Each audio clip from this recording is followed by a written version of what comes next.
बड़ी खबर की मंत्रियों के विभागों का आज बंटवारा हो सकता है। मंत्रियों को आज विभाग मिल सकता है। बता दें कि विभागों के बंटवारे का इंतजार भी चूंकि होना ही था, अब इंतजार हालांकि ज्यादा नहीं करना पड़ेगा। आज बंटवारा होने की पूरी संभावना जताई गई है। संभावना इसलिए भी जताई जा रही है क्योंकि सीएम डॉक्टर मोहन यादव ने बैठक बुलाई है। सुबह 11 बजे मंत्रियों की बैठक होगी। मंत्रिमंडल गठन के बाद ये पहली बैठक है। कैबिनेट गठन के बाद कैबिनेट की पहली बैठक होनी है और इससे संभावना है कि आज ही विभागों का बंटवारा हो सकता है। कल ही सभी विधायकों ने मंत्री पद की शपथ ली थी। 28 विधायकों ने मंत्री पद की शपथ ली है और खबरें आज निकलकर सामने आ रही हैं कि आज विभागों का बंटवारा हो सकता है मध्य प्रदेश में। सुबह 11 बजे बड़ी बैठक बुलाई है सीएम डॉक्टर मोहन यादव ने। लंबा इंतजार करना पड़ा मंत्रियों के नामों का। बहुत दिन तक इंतजार सभी करते रहे। इंतजार वो कल खत्म हुआ और ऐसे कयास लगाए जा रहे थे कि 3-4 दिन और अब लगेंगे विभागों के बंटवारे में। हालांकि ऐसा होता दिखाई नहीं दे रहा। चूंकि आज बैठक बुलाई गई है मुख्यमंत्री द्वारा, तो यही लग रहा है, चर्चा संभव है कि आज 11 बजे जो बैठक बुलाई गई है उसमें चर्चा होगी। उसके बाद विभागों का बंटवारा भी हो जाएगा। तो कैबिनेट गठन के बाद ये पहली बैठक है। बहुत ज्यादा महत्वपूर्ण इस बैठक को माना जा रहा है।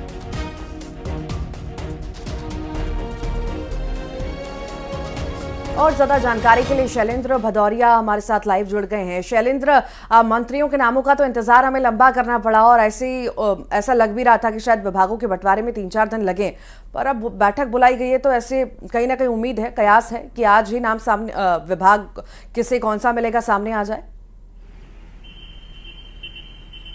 बिल्कुल निश्चित तौर पर ऋतु, जिस तरीके से लंबे इंतजार के बाद मध्य प्रदेश में डॉक्टर मोहन यादव कैबिनेट का गठन हो चुका है। कल 18 मंत्री शपथ ले चुके हैं, जिसमें से 18 को माफ कीजिएगा 28 मंत्री शपथ ले चुके हैं, जिसमें 18 को कैबिनेट मंत्री बनाया गया है। और आज दोपहर सुबह 11 बजे वल्लभ भवन में एक बड़ी बैठक बुलाई गई। इस बैठक में प्रदेश से जुड़े जो तमाम विकास के मुद्दे हैं उनको लेकर चर्चा होनी है, लेकिन इसके अलावा माना जा रहा है कि विभागों के बंटवारे को लेकर भी चर्चा हो सकती है। देखिए, कयास ये भी है कि जिस तरीके से दिल्ली दरबार में कई बार डॉक्टर मोहन यादव और संगठन के लोग पहुंचे थे, तो जिस समय मंत्रियों के नामों के पर अंतिम मोहर लगी उसी समय ये तय कर लिया गया था कि किस मंत्री को कौन सा विभाग मिलना है। अब केवल औपचारिकताएं भर शेष है और जब आज बैठक होगी तो संभवतः ये है कि डॉक्टर मोहन यादव मंत्रियों को जो मंत्रालय है, उनके विभाग है, उनका पोर्टफोलियो है, वो आज बांट सकते थे। कि सबसे अधिक कयास जो है वो गृह मंत्रालय को लेकर है, क्योंकि मध्य प्रदेश के गृह मंत्री डॉक्टर नरोत्तम मिश्रा जो है वो चुनाव हार चुके हैं। तो ऐसे में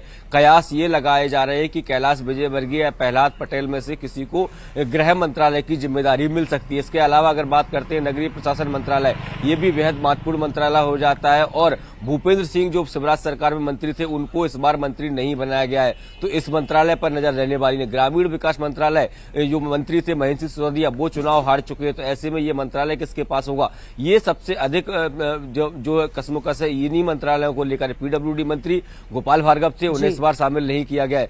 तो ये जो बड़े मंत्रालय हैं इनको लेकर जरूर जो पेच फंस सकता है, लेकिन ये संभवतः ये है कि आज मंत्रालयों का ऐलान भी कर दिया जाएगा। जी ठीक, बहुत बहुत शुक्रिया शैलेंद्र जानकारी को साझा करने के लिए। चलिए आगे बढ़ते हैं। अब भोपाल से ही खबर है। एक्शन में सीएम डॉक्टर मोहन यादव हैं। सीएम डॉक्टर मोहन यादव बैठक करेंगे। सभी संभागों के प्रभारी अधिकारियों के साथ वो बैठक करने वाले हैं और दोपहर 1 बजे बैठक होना बताई जा रही है। मंत्रालय में बैठक होगी। दोपहर 3 बजे सांसद विधायक महापौर के साथ बैठक वो करेंगे और उसके बाद लगभग 3:45 बजे समीक्षा बैठक होगी। पंचायत ग्रामीण विकास विभाग की समीक्षा बैठक होगी। तो जब से कुर्सी संभाली है तब से कहीं ना कहीं पूरी तरह से एक्शन मोड में मोहन यादव नजर आ रहे हैं और लगातार बैठकें दे रहे हैं, तरह तरह के निर्देश दे रहे हैं। आज भी बैठक, महत्वपूर्ण बैठक हम इसे मान सकते हैं। संभागों के प्रभारी अधिकारियों की बैठक वो लेंगे। क्या कुछ खास रहेगा वो देखने वाली बात होगी। 1 बजे मंत्रालय में बैठक बेहद खास। 3 बजे सांसद विधायक महापौर के साथ बैठक, अलग अलग बैठकों का दौर चलेगा। 3:45 बजे ग्रामीण विकास विभाग की बैठक होगी। तो वहीं कांग्रेस की आज बड़ी बैठक होने जा रही है। भोपाल में कांग्रेस दफ्तर में यह बड़ी बैठक होगी। प्रदेश प्रभारी जितेंद्र सिंह इसमें शामिल होंगे और इस बैठक में जिला अध्यक्ष प्रभारी शामिल होंगे। जाहिर सी बात है कांग्रेस के आने वाले कार्यक्रमों पर चर्चा होगी। विधानसभा चुनाव तो बीत गया, लोकसभा चुनाव की बारी है। लोकसभा चुनाव को लेकर रणनीति बनाई जाएगी। जितेंद्र सिंह प्रदेश के प्रभारी बनाए गए हैं। एक बड़ी जिम्मेदारी उनके ऊपर कांग्रेस आलाकमान ने सौंपी है और अपनी जिम्मेदारी का किस तरीके से निर्वहन करते हैं वो आने वाला वक्त बताएगा। लेकिन तैयारियां शुरू कर दी हैं कांग्रेस ने लोकसभा चुनाव के लिए। भोपाल में कांग्रेस दफ्तर में आज एक बड़ी बैठक होनी है। प्रदेश प्रभारी जितेंद्र सिंह इस बैठक में शामिल होंगे। जिलाध्यक्ष प्रभारी इस बैठक में मौजूद रहेंगे। चलिए अधिक जानकारी के लिए सीधे राजधानी भोपाल का रुख करेंगे। शैलेंद्र लगातार हमारे साथ जुड़े हुए हैं। शैलेंद्र, एक कठिन दौर से कांग्रेस गुजर रही है। विचार विमर्श मंथन करने के अलावा कोई विकल्प नहीं। जितेंद्र सिंह ने कमान संभाली है प्रदेश प्रभारी की, एक बड़ी जिम्मेदारी। बैठक आज बड़ी कांग्रेस की। बिल्कुल निश्चित तौर पर जिस तरीके से बीजेपी ने बड़ी प्रचंड जीत दर्ज की है मध्य प्रदेश में और उसके बाद अब वो मिशन 29 में जुट गए हैं, तो ऐसे में अब कांग्रेस भी अपने जो संगठन है उसको धार देने में जुटी हुई है। लगातार जीतू पटवारी को जब से प्रदेश अध्यक्ष बनाया गया वो लगातार पीसीसी में बैठ कर रहे हैं। आज भी एक बड़ी बैठक जो है वो बुलाई गई जिसमें सभी जिलाध्यक्ष और जिला प्रभारियों को बुलाया गया है। इस बैठक में मध्य प्रदेश के कांग्रेस प्रभारी भंवर जितेंद्र सिंह भी शामिल होंगे। जब उनको नियुक्ति हुई है उसके बाद उनका ये पहला दौरा है और पहली बैठक बोलेंगे। निश्चित तौर पर जो विधानसभा चुनाव में हार मिली है, करारी हार मिली है, उसको लेकर समीक्षा तो होगी ही होगी कि आखिर कहाँ क्या कमियां रह गई, किस वजह से वो चुनाव हारे। लेकिन उसके साथ ही लोकसभा की तैयारियों को लेकर भी ये बैठक बेहद महत्वपूर्ण मानी जा रही है। देखिए, सबसे प्रमुख इकाई जिला इकाई होती है। जिला इकाई के सभी प्रतिनिधि यहाँ पर पहुंचने वाले हैं, तो जिले में किस तरीके से काम करना है, क्या मुद्दे हैं जिनको लेकर कांग्रेस को आगे बढ़ना है, संगठन के हिसाब से आगे क्या और नियुक्तियां करनी है, इन सब विषयों को लेकर आज चर्चा होगी। दोपहर 11 बजे ये बैठक बुलाई गई। भंवर जितेंद्र सिंह सुबह 8:30 बजे राजधानी भोपाल पहुंच जाएंगे और उसके बाद वो बैठक में शामिल होंगे। देखिए, हमने पिछले दिनों देखा युवाओं के साथ बैठक की है, महिलाओं के साथ बैठक हुई है, तो तमाम जो संगठन है, उनके अनुवांशिक संगठन हो या प्रकोष्ठ हो, उनके साथ लगातार जीतू पटवारी बैठकें कर रहे हैं और कहीं ना कहीं लोकसभा की तैयारियों में कांग्रेस अभी फिलहाल नजर आ रही है। हालांकि कितनी सफलता मिलेगी ये तो वक्त बताएगा, लेकिन जिस तरीके से विधानसभा चुनाव में करारी हार मिली थी और ऐसे में अब कांग्रेस कोई गलती नहीं करना चाहती है। ये कहें कि नए मुखिया संगठन के बनाए गए हैं, वो अपनी अगुवाई में कुछ बेहतर करने का प्रयास कर रहे हैं और यही कारण है कि सभी लोगों के साथ लगातार बैठकें भी कर रहे हैं और सलाह मशवरा भी कर रहे हैं ताकि भविष्य में बेहतर प्रदर्शन कांग्रेस कर पाए। जी शैलेंद्र, बहुत धन्यवाद जुड़ने के लिए, तमाम बातचीत के लिए आपका बहुत शुक्रिया।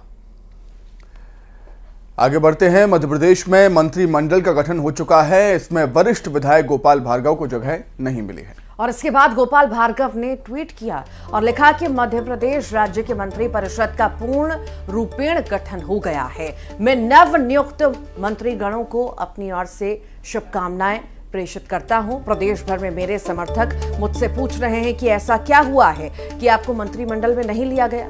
मैंने उनसे कहा, 40 सालों के लंबे राजनीतिक जीवन में अब तक पार्टी ने जो भी जिम्मेदारी दी है उनको समर्पित भाव से पूर्ण किया और आगे भी करते रहने के लिए संकल्पित हूं।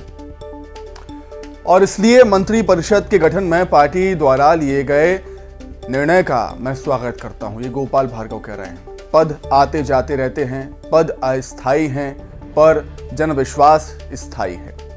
इतने वर्षों तक मैंने अपने क्षेत्र और प्रदेश की जो सेवा की है वो मेरी पूंजी और धरोहर है।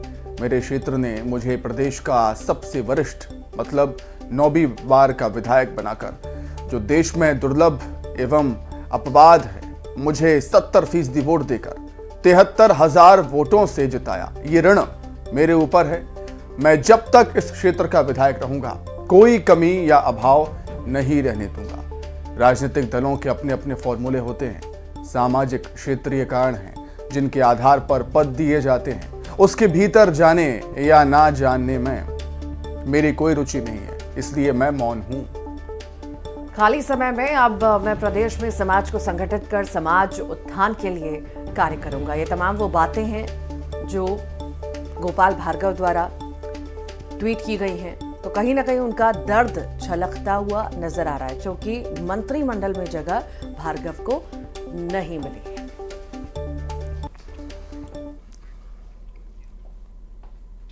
भोपाल में राज्यपाल ने मोहन मंत्रिमंडल के कुल 28 मंत्रियों ने पद और गोपनीयता की शपथ राज्यपाल ने उन्हें दिलाई।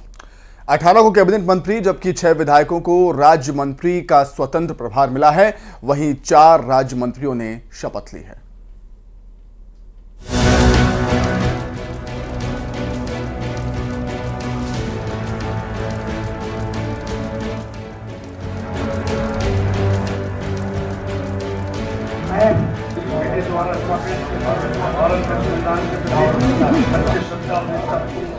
मध्य प्रदेश के सीएम डॉक्टर मोहन यादव के मंत्रिमंडल का गठन आखिरकार हो ही गया। राज्यपाल मंगूभाई पटेल ने 28 मंत्रियों को शपथ दिलाई। राजभवन में आयोजित कार्यक्रम में मंगूभाई पटेल ने मंत्रियों को पद और गोपनीयता की शपथ दिलाई।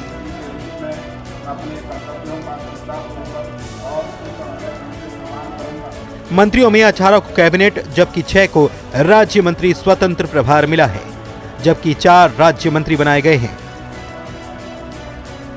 सबसे पहले कैबिनेट मंत्रियों ने शपथ ली। इनमें सबसे पहले प्रहलाद पटेल, राकेश सिंह, कैलाश विजयवर्गीय, उदय प्रताप सिंह, करण सिंह वर्मा ने कैबिनेट मंत्री के तौर पर शपथ ली।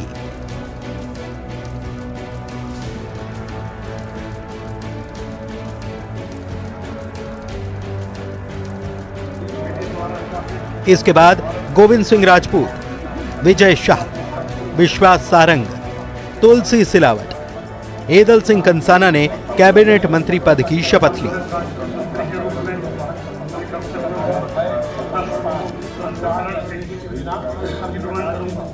इन लोगों के बाद चैतन्य काश्यप, नारायण कुशवाहा, प्रद्युम्न सिंह तोमर, इंदर सिंह परमार, नागर सिंह चौहान, राकेश शुक्ला ने कैबिनेट मंत्री के तौर पर शपथ ली।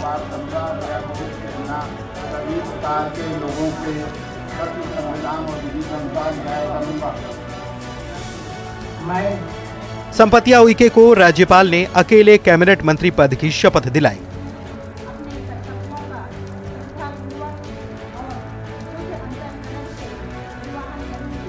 कैबिनेट मंत्रियों के बाद राज्य मंत्री स्वतंत्र प्रभार के तौर पर कृष्णा गौर, धर्मेंद्र लोधी, दिलीप जायसवाल, गौतम टेटवाल, लखन पटेल, नारायण पवार ने पद और गोपनीयता की शपथ ली। वहीं 4 राज्य मंत्रियों में राधा सिंह, प्रतिमा बागरी, दिलीप अहिरवार और नरेंद्र शिवाजी पटेल को राज्यपाल ने शपथ दिलाई। सभी मंत्रियों को राज्यपाल और सीएम डॉक्टर मोहन यादव ने बधाई दी। प्रदेश में नई सरकार और मंत्रिमंडल दोनों का गठन अब हो चुका है। उम्मीद है आने वाले समय में सरकार प्रदेश के विकास में तेजी से काम करेगी। Bureau report, news 18।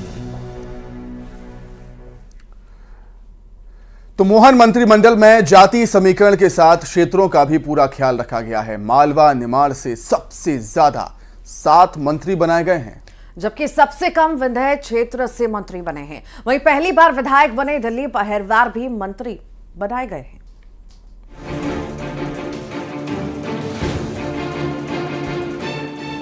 मोहन मंत्रिमंडल के गठन में लोकसभा चुनाव की तैयारी की झलक भी देखने को मिली। एमपी के अलग अलग रीजन से प्रतिनिधित्व मिले, इसका ध्यान भी रखा गया है। सबसे ज्यादा मंत्री मालवा निमाड़ क्षेत्र से बनाए गए हैं। अलग अलग रीजन की बात करें तो ग्वालियर चंबल क्षेत्र से प्रद्युम्न सिंह तोमर, एदल सिंह कंसाना, नारायण सिंह कुशवाहा, राकेश शुक्ला को मंत्री बनाया गया है। वहीं मालवा निमाड़ से कुल 7 मंत्री बने हैं। कैलाश विजयवर्गीय, इंदर सिंह परमार, तुलसी सिलावट, विजय शाह, चैतन्य काश्यप, निर्मला भूरिया और नागर सिंह चौहान को मंत्री बनाया गया है। वहीं महाकौशल की बात करें तो इस रीजन से 4 मंत्री बनाए गए हैं। मसलन प्रहलाद पटेल, राकेश सिंह, राव उदय प्रताप सिंह, संपतिया उइके। वहीं मालवा निमाड़ के बाद मध्य क्षेत्र से 6 मंत्री बनाए गए हैं, जो हैं कृष्णा गौर, विश्वास सारंग, नारायण पवार, नरेंद्र शिवाजी पटेल, करण सिंह वर्मा और गौतम टेटवाल। मंत्रिमंडल में बुंदेलखंड को भी तरजीह दी गई है। यहां से 4 मंत्री बनाए गए हैं। गोविंद सिंह राजपूत, धर्मेंद्र लोधी, लखन पटेल, दिलीप अहिरवार। हालांकि सबसे कम मंत्री विंध्य क्षेत्र से आ रहे हैं। यहां से 3 ही मंत्री बने हैं, दिलीप जायसवाल, राधा सिंह, प्रतिमा बागरी। मंत्रिमंडल में चंदला से पहली बार विधायक बने दिलीप अहिरवार को भी जगह मिली है। वे अनुसूचित जाति के बड़े नेता के रूप में उभर कर सामने आए हैं।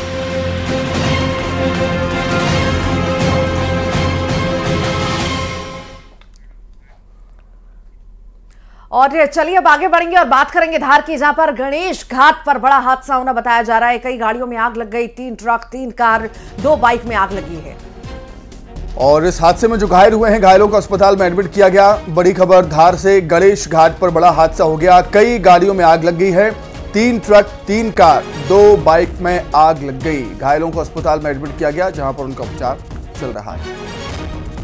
ये तस्वीरें आपके सामने, धार की तस्वीरें इस वक्त हम आपको दिखा रहे हैं। कितनी भीषण ये आग, ये तस्वीरों से समझा जा सकता है कि आखिर कितनी भीषण ये आग होगी। विकराल रूप इस आग ने लिया, सब कुछ तहस नहस हो गया, सब कुछ जलकर खाक हो गया। ये तस्वीर लगातार विकराल रूप लेती आग इसमें नजर आ रही है। धार की हम बात कर रहे हैं, जहां पर कई सारी गाड़ियों में आग लग गई। कई सारी गाड़ियों को अपनी चपेट में इस आग ने लिया है और देखते ही देखते इस आग ने विकराल रूप ले लिया। 3 ट्रक इसमें जले हैं और कई सारे लोग घायल भी बताए जा रहे हैं। अस्पताल में फिलहाल उन्हें भर्ती करा दिया गया।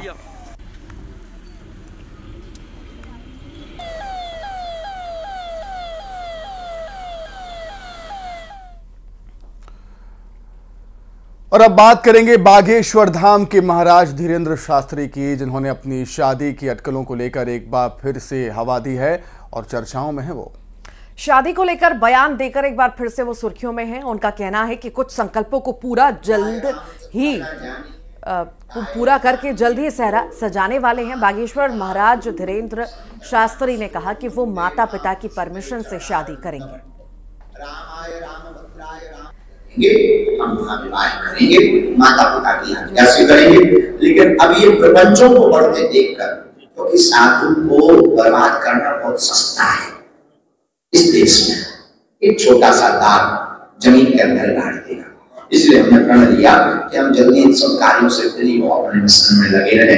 आगे चलकर कालांतर में हमें बहुत कार्य करने, जल्दी ही हम जो है सेहरा सजाने वाले हैं।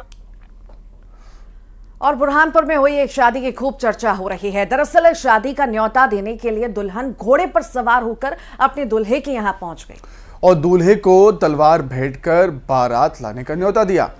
अमेरिकी दूल्हे को शादी का न्योता देने के लिए दुल्हन घोड़ी पर सवार होकर झांसी की रानी की वेशभूषा में पहुंची है। तस्वीरें आपके सामने।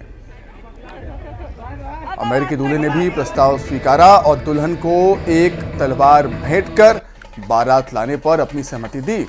आपको बता दें कि इस तरह की शादियां राजा महाराजा कालीन घरानों में हुआ करती थी। ऐसी शादियां आप देखने को नहीं मिलती हैं, लेकिन बुरहानपुर में ऐसा ही कुछ देखने को मिला, जहां पर दुल्हन घोड़े पर सवार होकर पहुंची दूल्हे के घर, तलवार भेंट की और बारात लाने का प्रस्ताव दिया।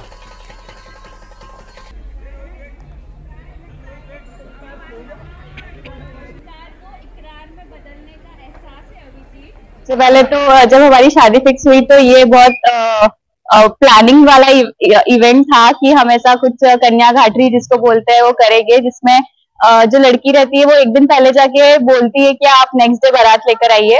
तो इसके लिए काफी प्रिपरेशन, एक्साइटमेंट एंड जो हमारे ड्रेसेस है वो काफी हमने सोच समझ के डिजाइन करवाए थे। ये जो कहावत है सही तो है, और मैं तो इस प्रथा के बारे में कहना चाहता हूँ कि ये प्रथा विशेष है, क्योंकि जो जिस तरीके से राजा महाराजाओं के काल में ये किया जाता था, तो अभी फिर से ये होने लगा है। और मेरे भैया की शादी में भी ये हुआ था और हमने भी वो किया है, तो मुझे लगता है इससे एक अच्छा संदेश जाता है समाज में।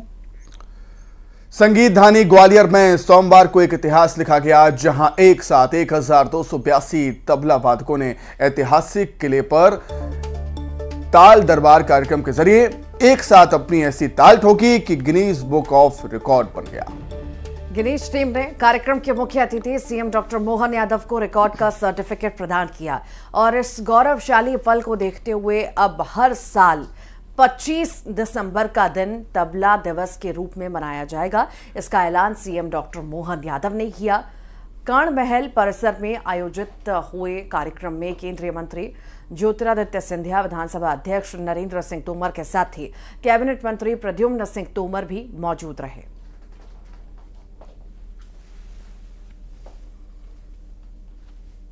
आज का ये जो दिन हमारे लिए बहुत अद्वितीय रहा है। गिनीज बुक ऑफ वर्ल्ड में तबला वादकों के द्वारा ताल दरबार 1500 ज़्यादा तबला वादकों ने एक साथ तबला वादन किया है। और हमने कोशिश की है कि इस पूरे आयोजन को स्मरणीय बनाने के लिए आने वाले समय में 25 दिसंबर तबला दिवस के रूप में सरकार मनाएगी। बहुत ज़्यादा खुशी हो रही है। हम सभी को, इतने सारे लोग यहाँ पे हैं, सबको बहुत ज़्यादा खुशी हो रही है। ये बहुत प्राउड मोमेंट है हम सब के लिए। हम लोग का 15 दिनों से इसकी तैयारी कर रहे हैं ताल दरबार की, और इसको कंपोज हमारे उस्ताद सलीम अल्लाह वाले जी के द्वारा किया गया है, और इसमें हेल्प किए पंडित हितेंद्र दीक्षित जी। और इसी के साथ ही फिलहाल के लिए बुलेटिन में इतना ही।